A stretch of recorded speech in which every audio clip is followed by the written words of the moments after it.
Krasniqi, Kadri Veseli, Recep Selimi, Hashim Thaçi, po ashtu po shohim edhe bashkë luftëtarët e katërshës UÇK-s, pak minuta më parë gjithashtu në këtë objekt të gjykatës speciale ka hyrë edhe zëvendës kryeministri,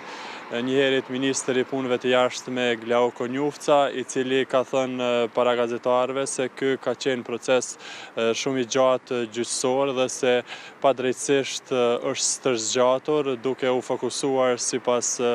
tij prokuroria dhe gjykatat vetëm tek krerët e ushtrisë së lirimtare të Kosovës dhe kjo sipas tij është e padrejtë. Zoti Njufca pret lirim sa më parë të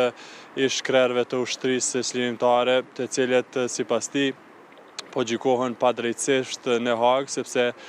siç tha, ushtria lirimtare e Kosovës asnjëherë nuk ka bërë krime. Por pas pak edhe ekipi Radio Televizionit 21 do të hyjë brenda për ta ndjekur nga afër këtë seancë.